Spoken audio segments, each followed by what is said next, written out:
Ռուսաստանին չի բավարարում Հայաստանի գործող իշխանության գործելակերպը եւ նրանք ամեն ինչ անում են, որ այստեղ հասնեն փոփոխության ու ունենան Իվանիշվիլիի նման մեկին, որը հնազանդ կծառայի, իրենց այդ աներկբա է, որովհետեւ այլ տարբերակ Հայաստանում իրենց վերադարձի իրենք չունեն։ Պատերազմական են մոդելները, որոնք որ իրենք հրահարում էին Իլհամ Ալիևին, այսօր կարծես թե չեն աշխատում, որովհետև Իլհամ Ալիևը սեփական օրակարգն ունի եւ այդ լարվածությունը սեփական օրակարգի համար է օգտագործում, ոչ թե Ռուսաստանի, իսկ ընդհանուր առմամբ պիտի ասեմ հետեւյալը, որ այդ ներկայությունը ոչ թե հայ-ռուս բարեկամությունը ել ավելի է սերտացնում կամ Վարդան Ղուկասյանի ընտրությունը, այլ ասեմ հակառակը, որովհետև կա մի շատ բարձր ճշմարտություն։ Մեր ժողովուրդն ասում էր ոչինչ, թող մի քիչ վատ ապրենք, թող մի քիչ էլ հարմար չլինի մեր ապրելակերպը, բայց փոխարեն անվտանգության առումով ապահովված ենք։ Ռուսները մեզ կպաշտպանեն Թուրքիայից, Ադրբեջանից, Արցախը կմնա անկախ, ամեն դեպքում անվտանգ առումով ապահովված կլինենք։ 2020 թվականը ու դրան հաջորդող շրջանը ապացուցեցին, որ Ռուսաստանը ոչ միայն չի ապահովում մեր անվտանգությունը, այլ կարող է նաև այնպես լինել, որ իր շահերը համընկնեն մեր թշնամու շահերի հետ, եւ ինքը գործի թշնամու շահերից ելնելով այս ամեն ինչը մեր ժողովուրդը տեսել է ու դրանից հետո արդեն Ռուսաստանի հետ լինելը կամ Ռուսաստանի հետ բարեկամ լինելը ծիծաղելի է մեր հանրության ցանկացած անդամի համար, նույնիսկ անտրամաբանական, ինչ է նշանակում ռուս-հայկական բարեկամություն։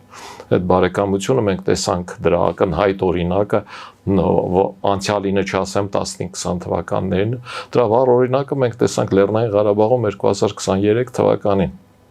երբ իրենց աչքի առաջ բռնի տեղահանվեց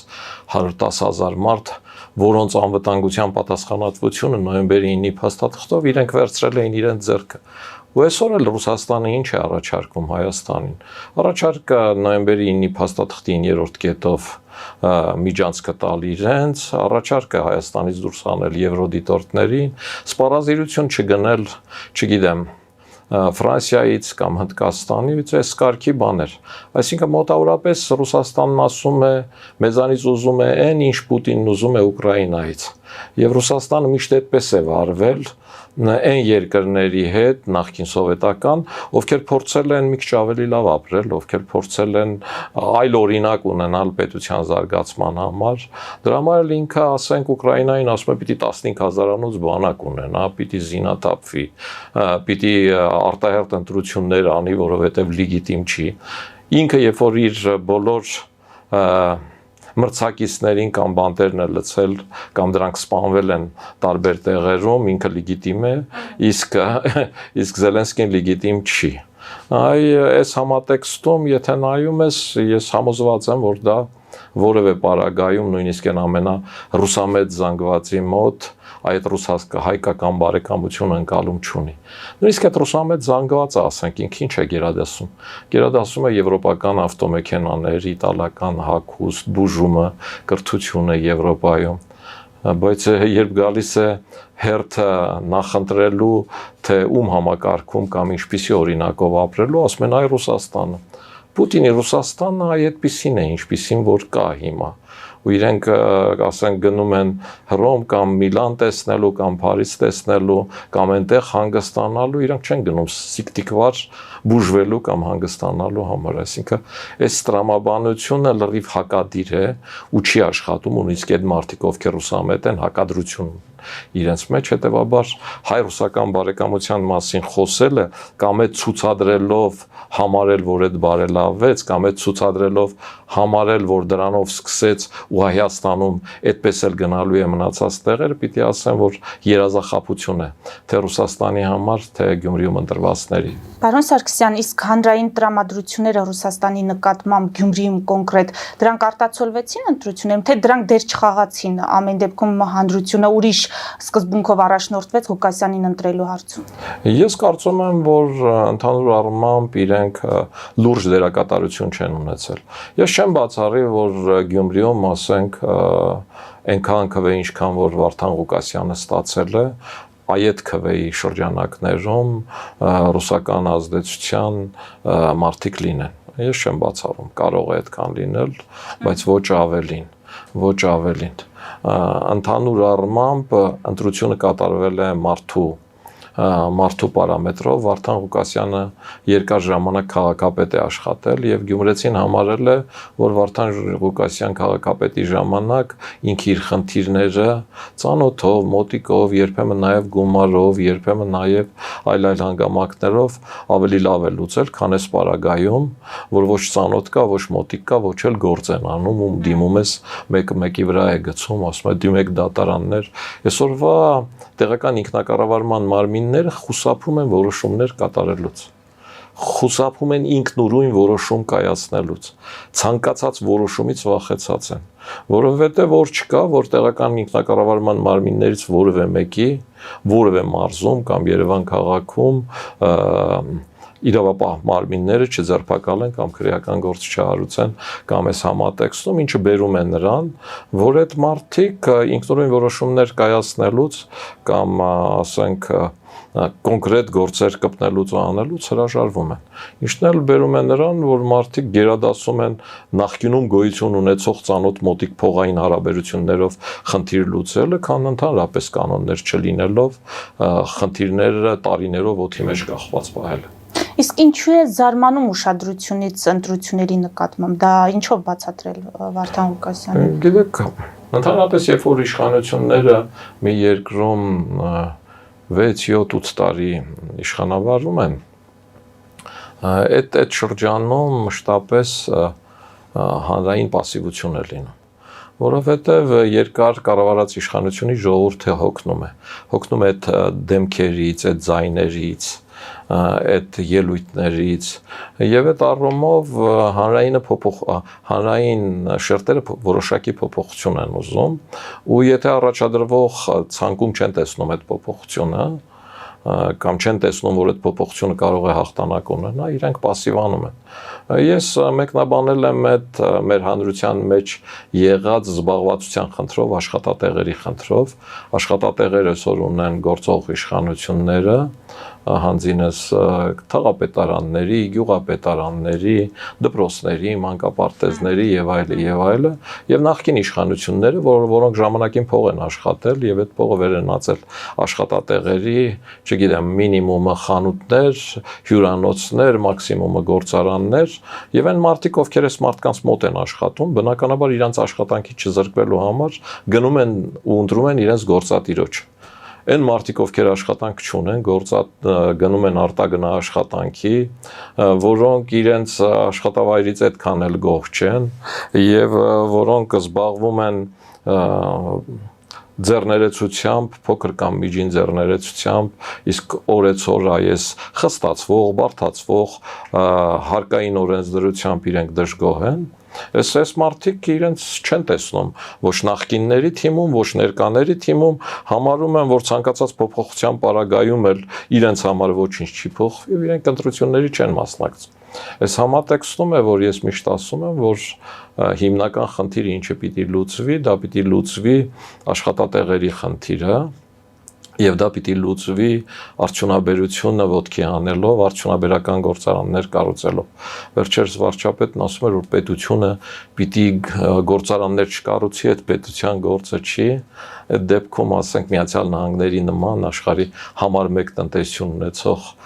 երկիրը ու նրա նախագահ Դոնալդ Թրամփը ինչի է ուզում ենթադրենք Ուկրաինայի բազմամետաղային հանքավայրերը, որ ինչ անի, որ ուզում է ու վերցնի, որ գործարան կառուցի, չէ՞։ Այդ հնացած մոտեցում է եւ այդ մոտեցումը գլոբալիզացիայի համատեքստում ոչինչ չասող մոտեցում է։ Պետությունը պիտի իր զարգացման առաջնահերթությունն ընտրի։ Պետությունը պիտի ընտրի, թե իր տնտեսությունը ինչ ուղղությամբ պիտի ոտքի կանգնի, այն ուղղությունը, որը ինքը կընտրի, որով պիտի ոտքի կանգնի, այդ ուղղությանը բացարձակ առավելություններ պիտի տա հարկային։ Այսինքն ստեղծի այնպիսի միջավայր, որ մարդիկ գան ու ուզենան այդ ոլորտում ներդրում անել, որովհետև այդ ոլորտում Հայաստանի համար պայմանները շատ ավելի լավ են, քան կողքի Վրաստանում կամ Ադրբեջանում։ Հայաստանը ցավոք սրտի նման առաջնահերթ ուղղություն չի վերցրել, որևէ ուղղությունը չի համարել իրեն առաջնահերթ։ Ռոբերտ Քոչյանից եկող Սերժ Սարգսյանով եւ հիմա էլ Նիկոլ Փաշինյանով արդեն 7 տարի այդ սպասարկման ոլորտի դաշտում է, չգիտեմ, խանութներ, туриզմ, Գառնի Գեղարդ մագնիսներ, խորիզով հաց եւ այլն, այս համատեքստում պետությունի չես պահի, բանակ չես պահի 6-րդ սերնդի ու Ադրբեջանի դեմ երբեք ավելի ուժեղ ու ավելի պինդ խոսել չես կարող։ Առավել եւս խաղաղություն բերել։ Առավել եւս խաղաղություն անել, որովհետեւ խաղաղությունը փաստաթղթով չի միանշանակ, եւ համոզված եմ, որ Հայաստանի Հանրապետության իշխանությունները դա հասկանում են։ Ուրիշ խնդիր է, որ իրենք խաղաղություն ասելով ինչ հարց են ուզում լուծել։ Այ ասում են, այս ամբողջ ընթացքում Հայաստանի Հանրապետության իշխանությունները անդադ զիջել են, իսկ Ադրբեջանի իշխանությունները իրենց բոլոր դրած պայմանները ներառել են փաստաթղթին։ Ու ինչ է շահել Հայաստանը։ Այս համատեքստում, որ նայում ես, Հայաստանը շահել է խաղաղությունը։ Այսինքն այս ընթացքում 2020-ից 2025 թիվ պատերազմ չի եղել եւ այդ ընթացքում եթե լուրջ պատերազմ լիներ, բնականաբար Հայաստանի կորուստները ավելի մեծ կլիներ, քան հիմա մենք ունեինք, բայց ինչ անել, որ այդ անվերջ չլինի։ Այ ամբողջ խնդիրը այստեղ է։ Չէ, բայց պարոն Սարգսյան, ներեցեք,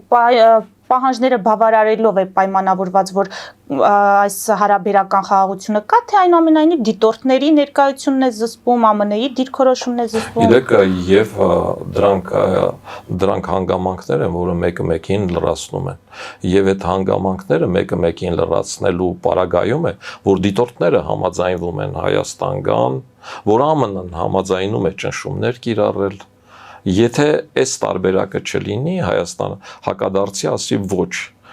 ես չեմ ճանաչում Ադրբեջանի տարածքային ամբողջականությունը եւ այլը, որևէ դիտորդ էլ չի գա Հայաստան, որտեղ կհամարի,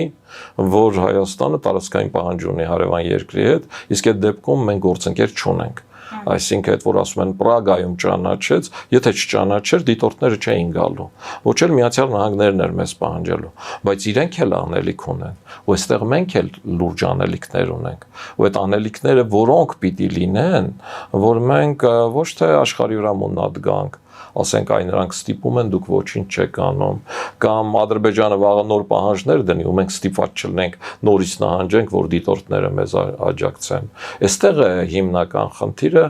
որ մենք պիտի ռեալ ու իրատեսական քայլեր անենք։ Իսկ այդ ռեալ ու իրատեսական քայլերը դիրքորոշումների դաշտում են։ Չի կարելի երկու աթոռի վրա նստած մնալ։ Այդ բազմաթիվ անգամներ ասել եմ։ Մեր պարագայում այդ ընդհանրապես աշխատող չի։ Այ ասում են, տեսեք, ազգային ժողովում ընդունվեց Եվրամիության անդամակցության այդ անդամակցության այդ փաստաթուղթը, գործընթաց սկսելու մասին փաստաթուղթը ու Եվրոպայի որևէ պաշտոնյա չշնորհավորեց կամ չխրախուսեց այդ եւ այլն եւ այլն։ Գիտեք ինչ, այստեղից հետևություն անել է պետք, չէ՞, իսկ ինչի չշնորհավորեց։ Իսկ ինչ անել, որ շնորհավորը։ Իսկ ինչ անել։ Ու առաջին հերթին պետք է արվի հետևյալը, ցույց տալացվի, որ այդ նպատակադրությունը իրական է, որ մենք իսկապես ուզում ենք Եվրոմիության անդամակցության գործընթաց սկսել ու քայլեր ենք անում, որպես առաջին քայլ, ասենք նշանակում են ինչի մասին իրենք էլ էին խոսում, նշանակում են, ասենք, փոխվարչապետ Եվրոմիության, այո, Եվրոմիությանը անդամակցության գործընթացների առումով։ Ու եթե ինքը դա նշանակում է այդ փոխ վարչապետը, այդ արդեն ազդակ է եվրոպական երկրներին, որ մենք դրան լուրջ ենք միանում, այդ կողջունեն ու կշնորհավորեն միանշանակ։ Ենթադրենք, ասենք, պարոն Եղոյանին նշանակում է այդ փոխ վարչապետը։ Ու դրանից հետո ուզում է Մոսկվա գնալ նոյեմբերին, թող գնա իր Մոսկվա։ Այս ազդակ է, այս անկեղծ է ու այս ազդակ է երկու կողմի համար, թե Ռուսաստանի, թե Եվրամիության։ Հիմա եկակ իմ հարցին, Եվրամիությունը հստակ ցույցում է տվել բոլոր անդամակցության տեխնացության կարգավիճակ ունեցող պետությունների ներկայացուցիչներին, որ չպետք է մասնակցեն այդ շքերթին։ Մենք չունենք կարգավիճակը, բայց ամեն դեպքում սա կընկալվի կամ ինչ եզրահանգումներ կանեն։ Իմ կարծիքով Հայաստանի Հանրապետության վարչապետը չպիտի մասնակցի դրան։ Չպիտի մասնակցի դրան, որովհետև Ռուսաստանը այսօր մայիսի 9-ին ուզում է նշել ֆաշիզմի դեմ հաղթանակի տոնը, բայց ինքը ռեալ ֆաշիստական նացիստական ագրեսիա է կիրառում իր հարևան երկրի, իր արյունակից սլավոնների Ուկրաինայի նկատմամբ։ Ֆաշիզմը պոզով պոչով չի լինում։ Իրենք մտել են ուրիշի տարածք, ուրիշին անվանում են ֆաշիստ, նրա տարածքներն են գրավում, հրթիռներ են արձակում նրանց բնակելի շենքերի եւ ռազմավարական օբյեկտների վրա, ասում են դուք պիտի 15000-անոց բանակ ունենաք, դուք պիտի պետք է ՆԱՏՕ չմտնեք, դուք պետք է Եվրոմիության անդամ չդառնաք, ու այս կարգի բազմաթիվ բաներ։ Ու ասում են ընդհանրապես Ուկրաինա պետություն չի եղել, այդ մերն է։ Ու խնդիրը ուզում են փորձել ուժով, ուժի կիրառմամբ, այսինքն գործում են ՄԱԿ-ի օրենքներին լրիվ հակառակ, իրենք ակնհայտ ագրեսոր են, նրան են ագրեսոր համարում, եւ այդ ֆաշիստական գործունեություն ծավալած երկրում գնալ ֆաշիզմի դեմ տարած հաղթանակը նշել ինչ որ կերպ դու արդարացնում ես այսօր ֆաշիստական գործողություն անող երկրի իշխանությանը եւ այդ համատեքստում Հայաստանի իշխանությունը որևէ պարագայում չպետք է գնա։ Դուք ասում եք չպետք է գնա, բայց համաձայնվել է, չէ՞ որ գնալու է Ես չգիտեմ գնալու է թե չէ, ես ասում եմ ենթադրենք, եթե ինքը ասենք որևէ մեկին իր թեմից օրինակ բերեցի պարոն Եղոյանին նշանակում է փոխվարչապետ Եվրոմիության հետ ինտեգրման խնդրով, դրանից հետո կարող է, չգիտեմ, Շանհայյան միություն էլ գնալ, Մոսկվա էլ գնալ, Բրիքսել գնալ, որովհետև այդտեղ արդեն պարզ է, ինքը հստակ ասում է, որ ես իմ երկրի զարգացումը տեսնում եմ այն ուղղության վրա։ Բայց ձեր հետ էլ գործընկերություն։ Բայց ձեր հետ էլ ունեմ այնպիսի հարաբերություններ, ինչպիսի հարաբերություններ, ասենք ունի Վրաստանը, ունի Ադրբեջանը։ Տեսեք, Վրաստանը դիվանագիտական հարաբերություններ անգամ չունի Ռուսաստանի հետ։ Իրանք դեսպանատներ չունեն, բայց Վրաստանը մեր չափ ու մեզանից ավել առևտուր է անում Ռուսաստանի հետ։ Այս պարագան չի նշան, ասենք Վրաստանի վարչապետը որ չի գնում Մայիսինի Ռուսաստանում շքերթ նշելու, դա չի նշանակում, որ ինքը Ռուսաստանի թշնամի է։ Ինքը չի ընդունում Ռուսաստանի այսօրվա գործողություններն Ուկրաինայում։ Կամ Հայաստանի իշխանությունները Ուկրաինայի դեմ տեղի ունեցողը քվեարկեցին որպես ագրեսիա։ Ու շատ լավ արեցին, շատ ճիշտ արեցին։ Դե որ քվեարկել են որպես ագրեսիա, հիմի ոնց են գնում նոյեմբերի 9-ին այնտեղ հաղթանակի օր կամ ֆաշիզմի դեմ հաղթանակի օր նշելու։ Այստեղ տրամաբանության ակնհայտ հակադրություն կա։ Եվ որպեսզի այդ հակադրությունները չլինեն, պետությունը պիտի գործի հնարավորինս հստակ։